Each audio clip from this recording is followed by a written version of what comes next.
Quiero agradecer a la hermana Lidia por su presentación.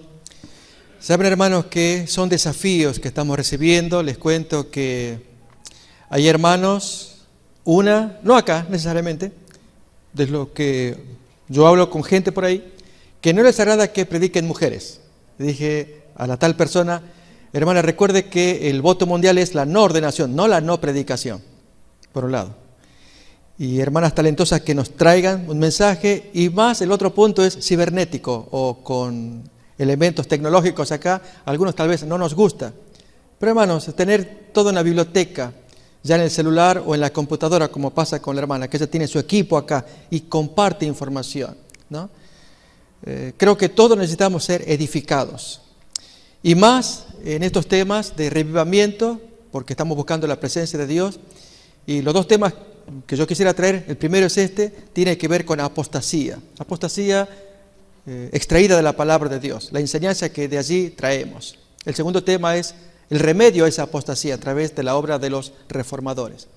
Así que voy a invitar a que abramos primer libro de Reyes, el capítulo 11, la muy conocida apostasía de Salomón.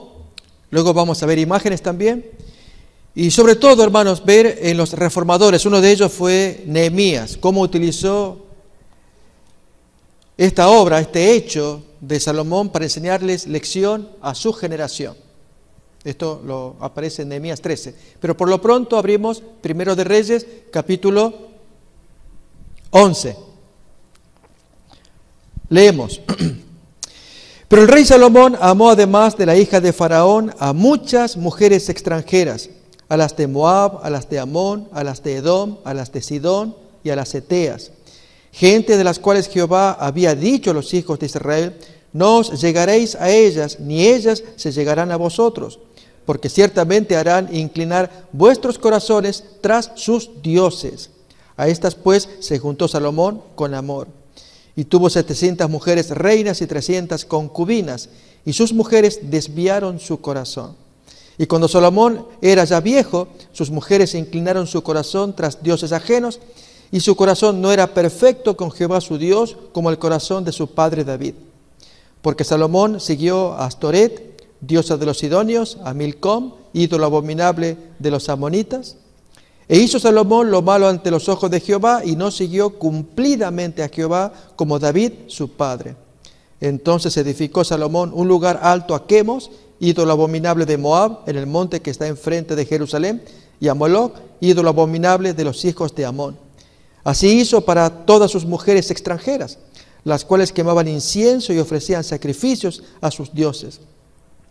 Y se enojó Jehová contra Salomón por cuanto su corazón se había apartado de Jehová, Dios de Israel, que se le había aparecido 2 veces. Y le había mandado acerca de esto que no siguiese a dioses ajenos, mas él no guardó lo que le mandó Jehová. Y dijo Jehová a Salomón: por cuanto ha habido esto en ti, y no has guardado mi pacto y mis estatutos que yo te mandé, romperé de ti el reino y lo entregaré a tu siervo. Sin embargo, no lo haré en tus días por amor a David tu padre, lo romperé de la mano de tu hijo.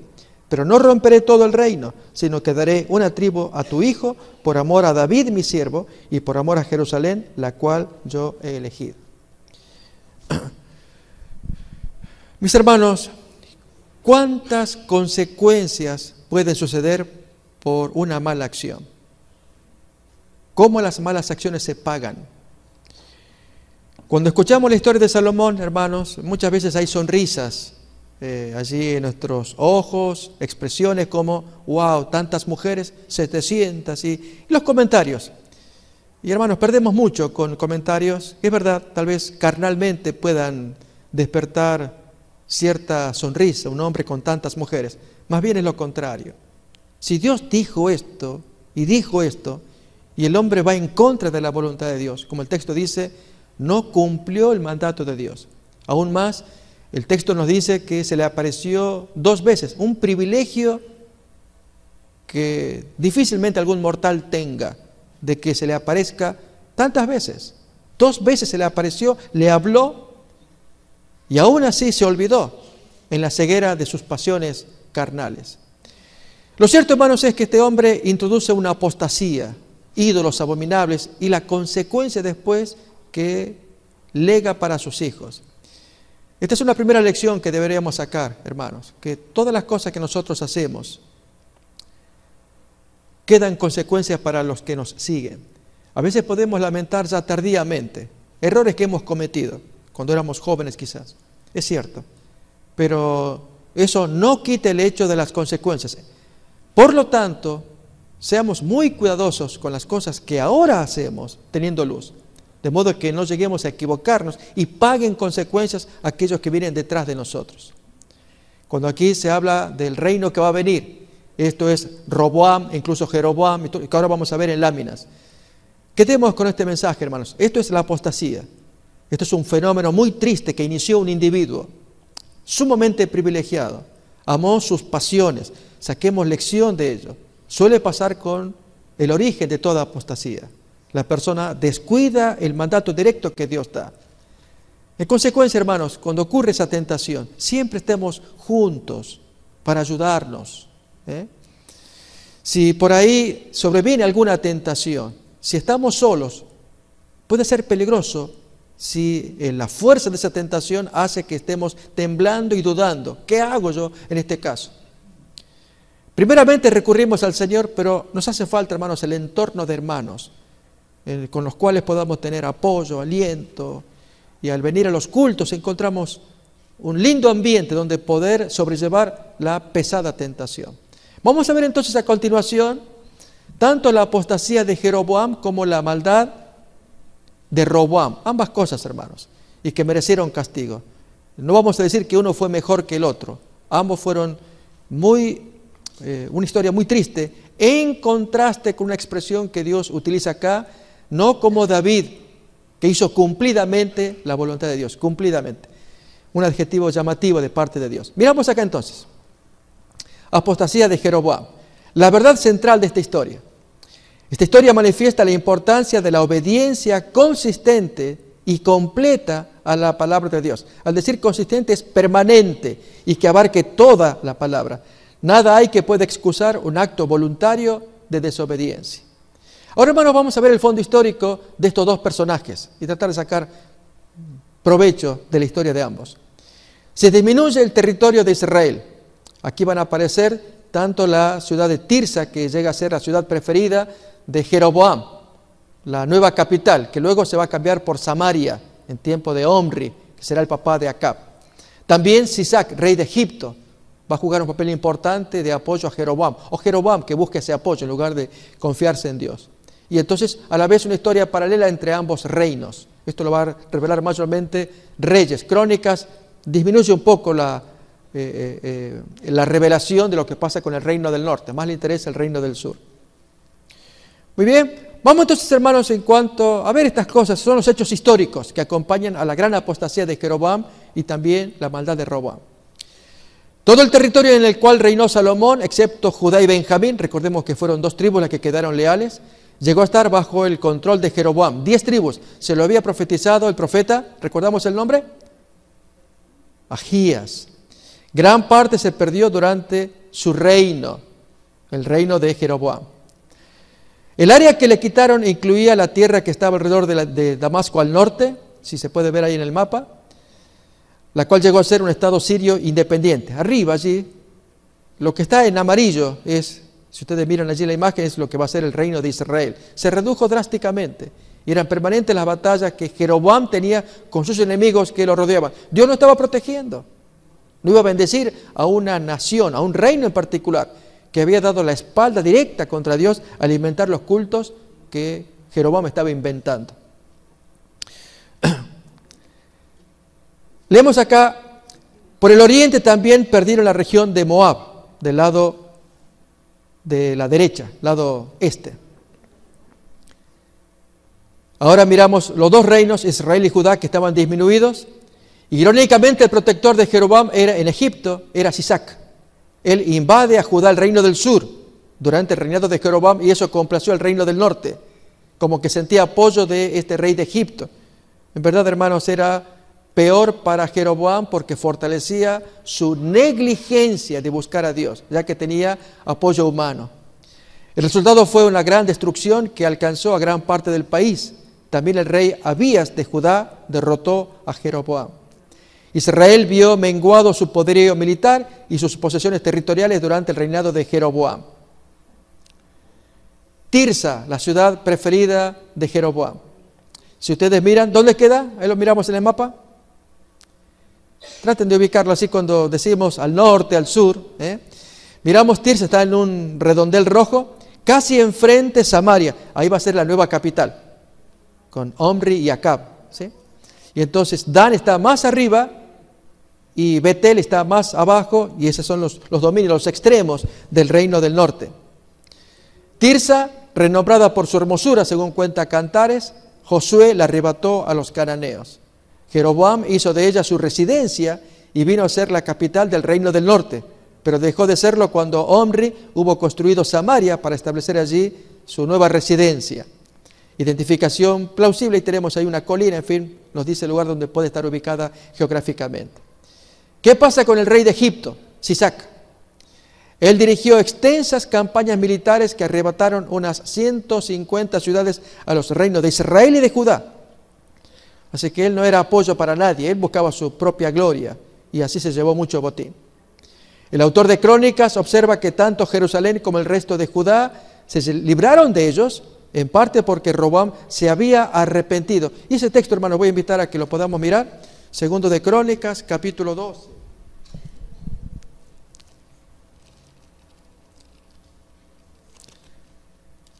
A Dios le agrada que su pueblo se humille a pesar de la adversidad que podamos estar sufriendo.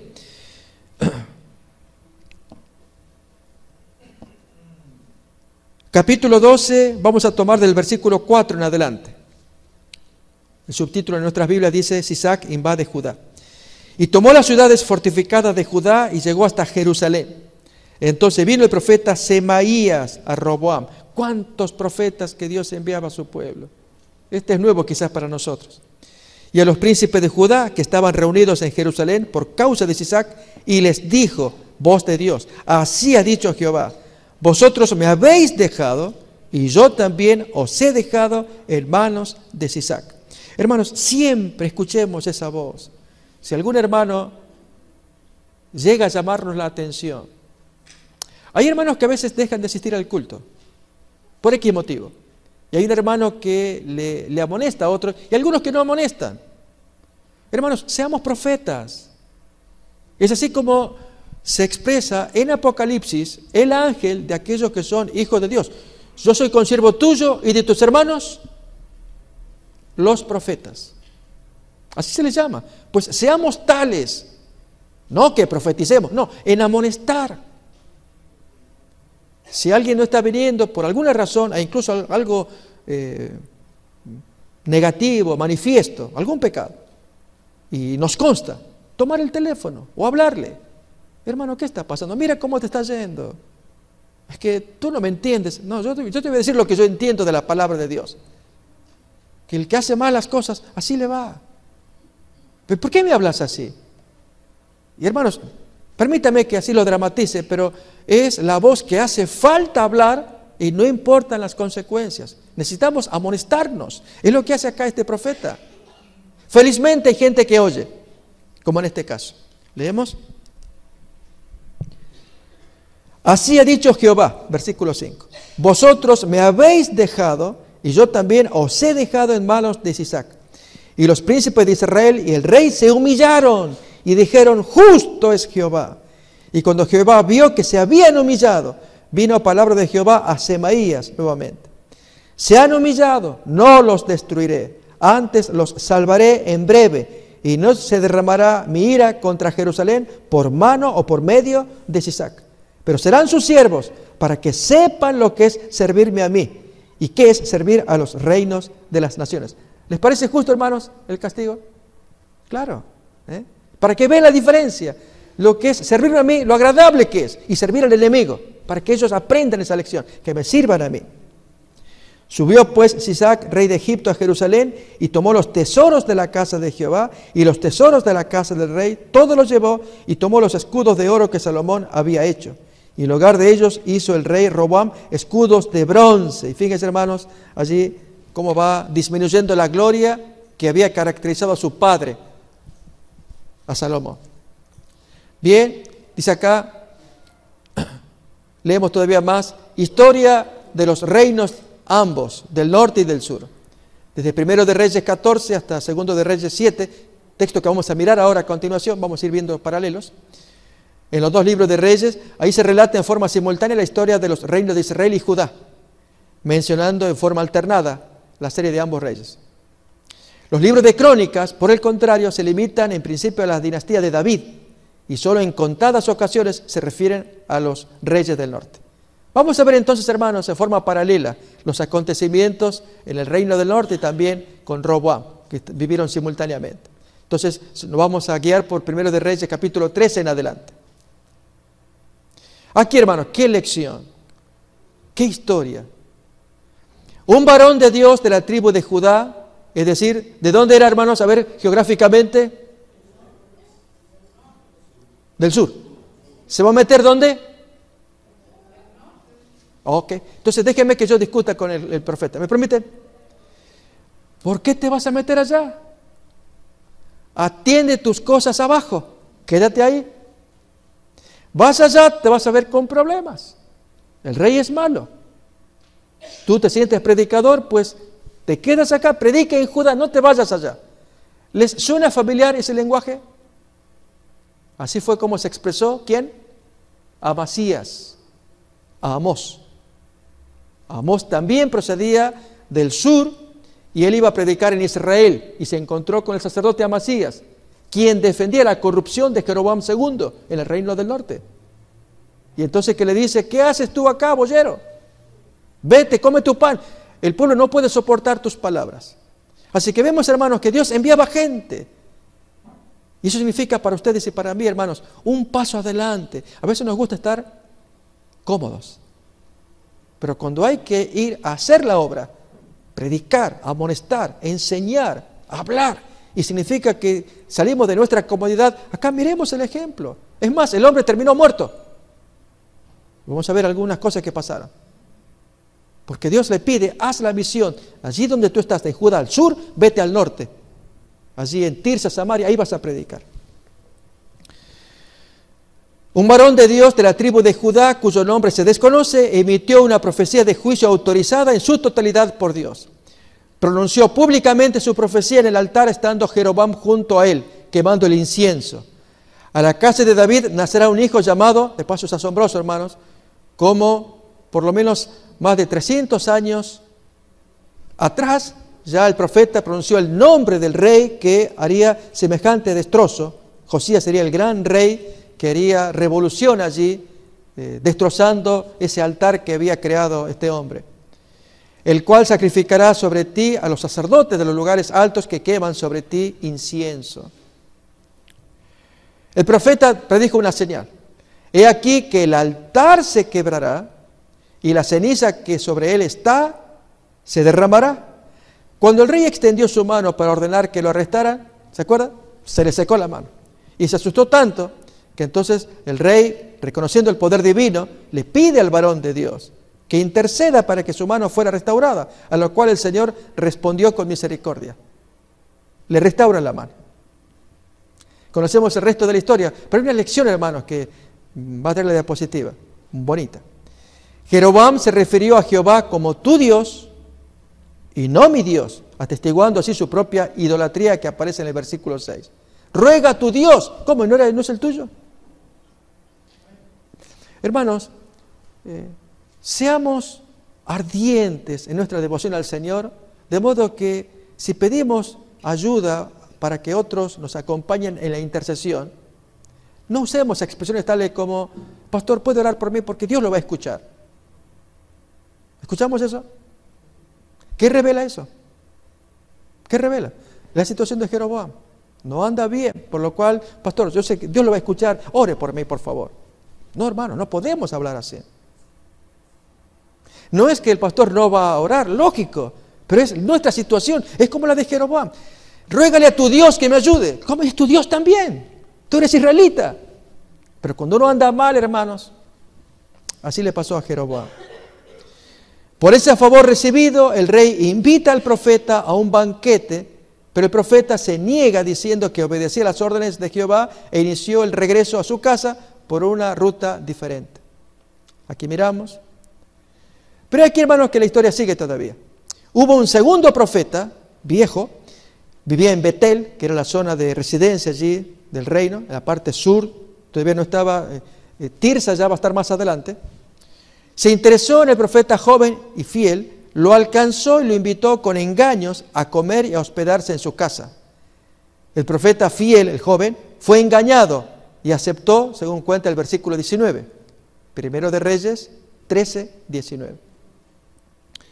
En respuesta, el profeta viejo le dice que Dios le ha revelado el castigo por su desobediencia. No entrará tu cuerpo en el sepulcro de tus padres. Fue la palabra que el viejo le dice ya por inspiración del Espíritu Santo. Hermanos, es triste alguien que lo engañe, pero luego Dios lo toma para que pueda expresar allí una sentencia contra ese joven. Pastor, este profeta viejo era de Dios, porque lo engañó. Muy bien. Absolutamente, hermanos, un hombre como Balaam que vive carnalmente, pero Dios lo toma después para que hable. Así que, hermanos, el hecho de ser profeta no significa que ya es santidad garantizada de cualquiera. Pastor o profeta puede ser un siervo de Dios, pero puede actuar carnalmente en algún momento y causa daño, como en este caso, se convierte hasta en un laodicense, hermanos, que da el aspecto, la pinta de que es un hombre en el cual puedo confiar y hay una víbora escondida detrás.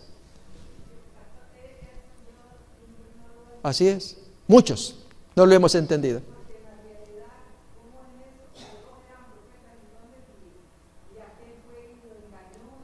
Así es. Sí, hermanos, reitero el principio que está, déjenme que lo voy a buscar también en una cita de Elena White, que lo vamos a encontrar en el comentario bíblico adventista, en el capítulo 7, que habla de Apocalipsis. Hay una cita cortita de Elena White, y que comento a continuación. La cita dice: peor que incrédulos. Los cristianos a medias son peor que los incrédulos, pues sus palabras engañosas y su posesión evasiva descarría a muchos. El incrédulo se muestra tal como es. El cristiano tibio engaña a ambas partes. Ni es un buen mundano, entonces engaña al mundano haciéndole creer que ese es el cristiano. Ni es un buen cristiano. Le engaña al cristiano porque le inyecta la víbora, como en este caso. Satanás lo usa para hacer una obra que ningún otro puede hacer. Hablando de los laodicenses. Este es un ejemplo, hermanos, contundente. Sigue más. Dios envió un león, como bien dijo la hermana, es una historia triste, pero deja una lección. Ahora vamos a ver. Que lo mató en el camino y se echó el animal al lado del cuerpo del profeta sin devorarlo ni tampoco a su asno. Allí se muestra la misericordia de Dios, que no lo destrozó. Entonces el animal, si se le apareció, al otro le agarró un ataque cardíaco, podría ser, y quedó allí muerto. El animal, el asno también, el león no lo devoró, que hubiera sido un signo mayor del juicio divino. Está destrozado. No, murió. Muy bien. Allí tenemos la ilustración, el ejemplo. Pero la lección que queremos sacar. Como un acto de respeto hacia el varón de Dios, el anciano tomó el cuerpo, hizo luto por él y lo enterró. Además pidió a sus hijos que lo sepultaran junto a él, pues estaba convencido que la profecía acerca de Josías se iba a cumplir. Eso aparece en el versículo 31. El capítulo termina mencionando cuál es el pecado de Jeroboam. Volvió a ser sacerdotes. Ya la lección la vamos a ver al final, hermanos. Vamos a mirar 3 lecciones que aparecen, muy bonitas. Una tiene que ver con esta historia del joven anciano, del joven profeta. Jeroboam volvió a ser sacerdotes de los lugares altos de entre el pueblo, y a quien quería lo consagraba para que fuese de los sacerdotes de los lugares altos. Recordemos, hermanos, que en 2 de Crónicas, capítulo 11 y capítulo 15, allí muestran muy bellos a estos hermanos que dejan los territorios del norte eran levitas y otros, y se bajan a Judá, donde estaba Roboam, porque ahí se estaba practicando el culto correcto, y Dios bendecía a Roboam en ese momento, tiempo de humillación que él vivió. Entonces dejar allí el culto idólatra, ni verlo, ni dejarse tentar, como este Jeroboam estaba difundiendo cada vez un culto. Recuerden, no era el de Baal, sino una distorsión del culto de Jehová. A pesar de la advertencia, Jeroboam no se apartó de su mal camino. Pero hermanos, Dios va a tener que actuar. Y muchas veces duele el alma cómo lo hace. Y no es que Dios quiera hacerlo. Dios no da la protección a quien es pecador. Especialmente a un hijo que creyó y se aparta. Y es el caso, hermanos, de la muerte del niño de Jeroboam. Abías, el hijo de Jeroboam, cayó enfermo y le pidió a su esposa que disfrazada fuera a consultar al profeta. El profeta Ahías, acerca de la salud de su hijo. El mismo profeta que le había profetizado bien, que llegaría a ser rey de 10 tribus. Ahías ya era viejo y estaba ciego, pero Dios le dijo todo acerca del plan de Jeroboam y de su esposa. Cuando la mujer disfrazada llegó, el profeta enseguida la desenmascara, ahí está en el versículo 6, capítulo 14 ahora, y le da el mensaje de condenación de Dios para su familia, muy duro. Y allí, hermanos, si ustedes leen esa porción del capítulo 14, no he visto a alguien que se compare por la traición que hizo. Jeroboam traicionó a Dios, Dios le dio 10 tribus, le profetizó con Ahías, tú vas a poseer 10 tribus y Jehová se hará cargo de Judá y ahí tendrá la luz. Y como él traicionó, ¿cómo lo trata Dios a Jeroboam? ¿Recuerdan la comparación? ¿Con qué lo compara? Con caca. Hermano, no se sorprenda, así está el texto. Es horrible, así trata a Dios. Excremento, suciedad. Y usa la palabra allí. Eso eres tú para mí. Durísimo. Bien, hermanos, vamos a ver acá. La casa de Jeroboam sería destruida, esas son las palabras de Ahías, porque había alejado al pueblo de su Dios. Ningún varón podría perpetuar su descendencia, la cual Dios la comparó con estiércol. Primero de Reyes, capítulo 14, 10. Los que murieran no serían sepultados, sino que serían devorados por perros y aves. El único que recibiría una sepultura digna sería el mismo niño enfermo. Así dice el texto. Es lo único que yo veo digno. Probablemente herede la salvación. Un niño pequeño. El cumplimiento inmediato de esta profecía está descrito en el versículo 17, 14, 17. Jeroboam reinó por espacio de 22 años sobre Israel. En su lugar reina su hijo Nadab. ¿Mejoran las cosas? No, hermanos, de mal en peor. Pero mientras tanto, vemos a Roboam. Recuerden la comparación y las finales lecciones. Ahora capítulo 14, 21 en adelante. Roboam inicia su reinado a los 41 años y reinó 17 años en Jerusalén, capital de Judá. El nombre de su madre fue Naama, amonita, quien probablemente fue la responsable de haber reavivado el paganismo cananeo que se dio durante este periodo. A ver, hermanos, asociémoslo. Naama fue ¿quién? La mamá. ¿De qué origen? ¿Quién fue el esposo de Naama?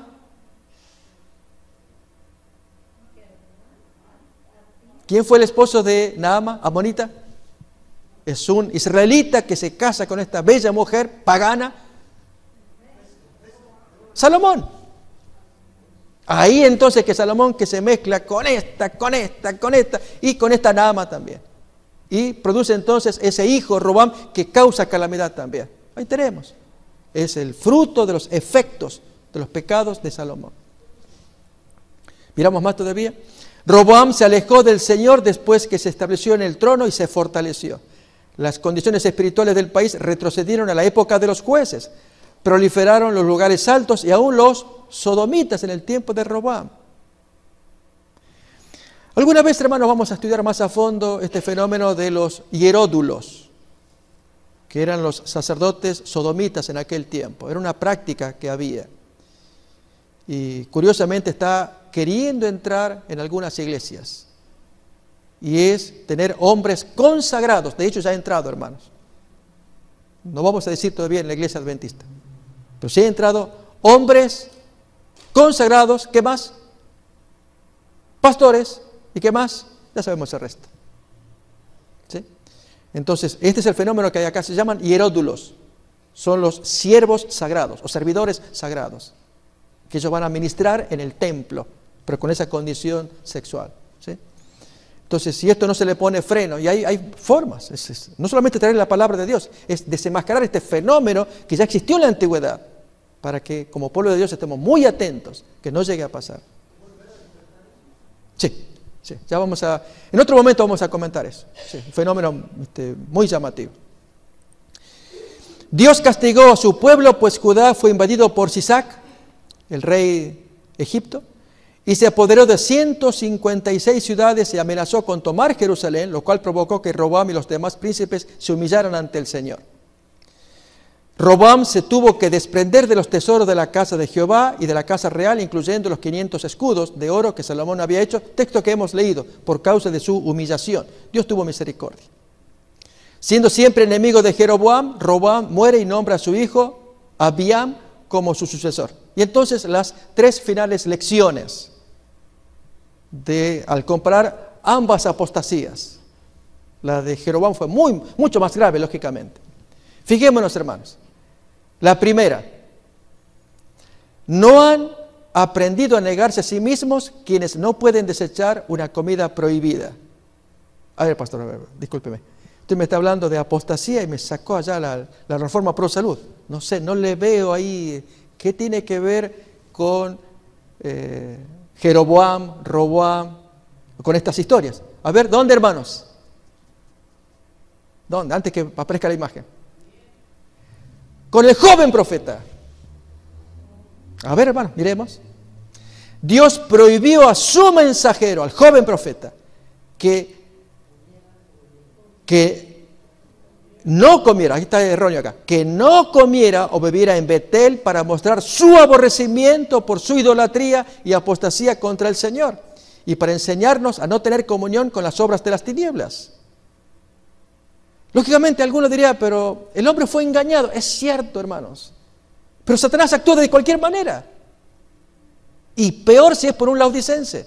Por lo tanto, con más razón deberíamos estar doblemente apercibidos. Una, porque hay un mandato de Dios, que si Dios dice, yo te digo, haz esto, hazlo. Y otra, ¿por cuál? Porque hay víboras sueltas, serpientes ardientes, y que andan disfrazadas. Le pasó a Jesús. El que se le apareció, ¿vieron algunas imágenes de la tentación en el desierto? Que aparece allí el demonio con cuernos, con cola, con tridente. No es así, hermanos. Es como un ángel de luz, como se le apareció también a Daniel. Así que tú eres hijo de Dios. Y hermanos, la descripción que da el espíritu de profecía es formidable. Como quiso engañarlo como ángel de luz, tal como cuenta segunda de Corintios, capítulo 11. Ahí cuenta entonces que como ángel de luz. Acá también, laodicense se le aparece como un ángel, dándole linda palabra. Dios me ha revelado, tú puedes. No. Así que aprendamos una lección, hermanos. Si Dios ordenó, cuidémonos de la orden y de la laodicense allí tramposo que esté cerca de nosotros. Segunda, penúltima lección. A todos los que les sirven, Dios les advierte que observen estrictamente sus órdenes. A Dios les disgustan los pecados de su pueblo. Nadie será protegido en su desobediencia, ya sea por el oficio que ejerce, por su cercanía con Dios, ni por ningún otro servicio que haya hecho para él. El caso de Salomón, privilegiado. Igual, hermanos, él quiere que sean obedientes. Y última lección de esta historia. Nada sino el derramamiento del Espíritu Santo mantendrá la lealtad del pueblo de Dios. El esplendor del templo de Jerusalén, la pompa de su sacerdocio, recordemos Salomón, y todas las ventajas con que estaba asociada su religión, no fue suficiente para mantenerlos cerca del Dios verdadero. Es una actitud del corazón, de un corazón que se abre, que sirve a Dios, que se entrega a pesar de tantas cosas que Dios nos regala. Y Salomón, hermanos, Dios le dio tanto y sin embargo fue tan negligente. De allí su pecado muy grave, pero el reformador que veremos en la otra hora, Nehemías, va a sacar luz acerca de lo que hizo Salomón. Aprendemos lecciones, Dios nos guarde. Amén.